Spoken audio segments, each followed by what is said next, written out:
विश्वास करो उस शक्ति पर जो इस सृष्टि में रहती है।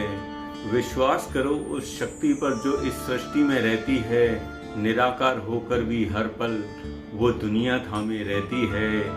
धरती सूरज चांद सितारे, धरती सूरज चांद सितारे अपने पथ पर चलते हैं। सदियों से सब चलते रहते हैं, कभी न ये थकते हैं। जिसके एक इशारे पर ही ग्रह भी चाल बदलते हैं। विश्वास करो उस शक्ति पर जो दुनिया थामे रहती है। विश्वास करो उस शक्ति पर, विश्वास करो उस शक्ति पर। दोस्तों, उस शक्ति का नाम है भगवान, अल्लाह, ईश्वर, गॉड, वाहेगुरु।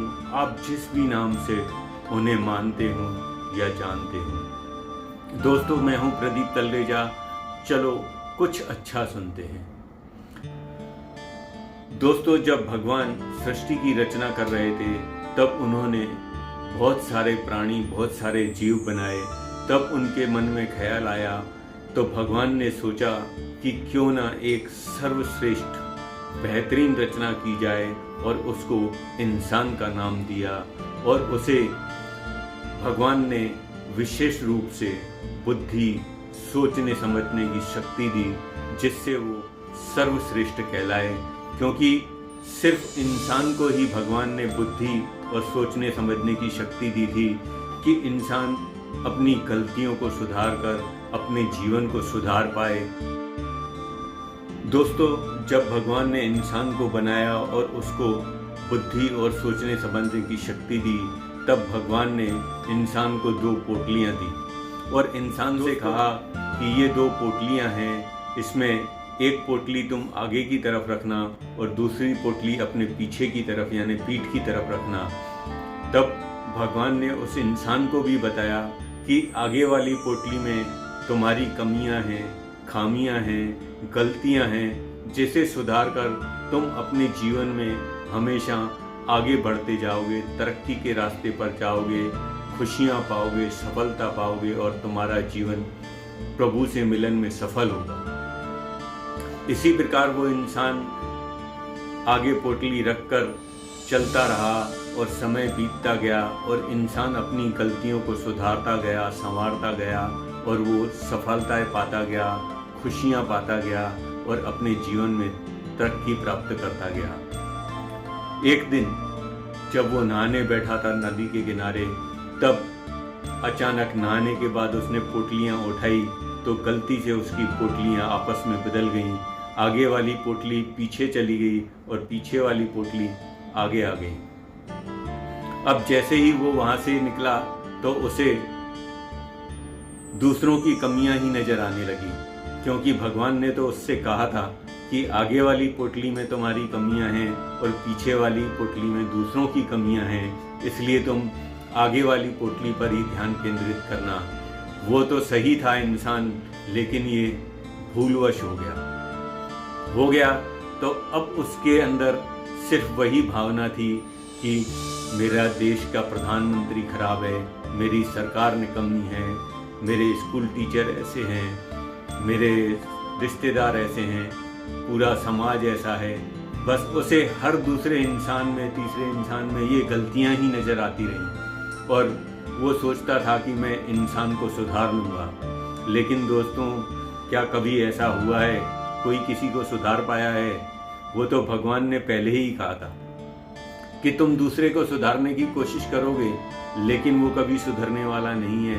इंसान तभी सुधरता है जब उसको अपने मन की मार लगती है। तो दोस्तों, वहाँ कोई सुधरा तो नहीं, लेकिन इस इंसान का पतन वहाँ से शुरू हो गया।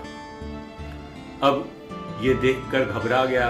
ये रोज देखता कि मेरा पतन होता जा रहा है, मुझे नुकसान होता जा रहा है, तकलीफ़ें बढ़ती जा रही हैं। लेकिन जब पोटलियाँ बदली हुई थी तो उसमें सीधी पोटली वाली बातें तो आ नहीं सकती थी। इसलिए वो भगवान के पास वापस पहुंचा और भगवान से उसने हाथ जोड़कर विनती की, प्रभु मुझे मार्गदर्शन दें कि ये जो आज हो रहा है मेरे साथ, आज तक मैंने अपनी गलतियों को सुधारा है, अपनी गलतियों पर नज़र रखी है, और तरक्की पाई है और खुशहाली पाई है। लेकिन अब ऐसा क्यों हो रहा है? तब भगवान ने उससे कहा कि जब तुम 8 दिन पहले नहाने गए थे तालाब के किनारे, तब भूल से तुम्हारी पोटलियां आपस में बदल गई थी। तब से तुम्हारे दिमाग में सिर्फ यही बातें आ रही हैं, मेरा देश निकम्मा है, मेरी सरकार निकम्मी है, मेरे रिश्तेदार खराब हैं, आदि आदि। तो उस दिन से ही तुम्हारा पतन शुरू हो गया था, क्योंकि मैंने तो तुम्हें पहले ही बताया था कि इंसान को अपनी गलतियों पर ध्यान केंद्रित करके आगे बढ़ना होता है। अगर आप दूसरों की गलतियों पर ध्यान देंगे तो आप कभी भी तरक्की नहीं कर सकते, जीवन में आगे नहीं बढ़ सकते। इसलिए आपको अपनी गलतियों पर ही ध्यान केंद्रित करना होगा। आगे आप इस चीज़ को ध्यान रखें और इन पोटलियों को अब आप आपस में बदल लें फिर से। तो उस इंसान ने वापस वो पोटली आगे की तरफ की और पीछे वाली पोटली पीछे की तरफ की।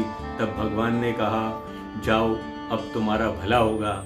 लेकिन ये चीज़ हमेशा ध्यान रखना कि हमको अपनी गलतियों से सीखना है, हमको अपनी गलतियों को सुधारना है, अपनी गलतियों पे, अपने कर्मों पे नज़र रखना है।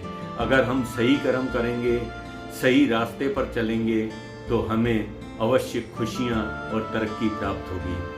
दोस्तों, आइए हम प्रभु की सर्वश्रेष्ठ रचना हैं और इस रचना को उन्होंने बनाया, तो उनकी रचना बनाने को हम साकार करें और हम सब भी अपनी गलतियों को सुधारें और संवारें और अपनी गलतियों से सीखकर अपना तो कल्याण करें ही, लेकिन दूसरों का भी कल्याण करें।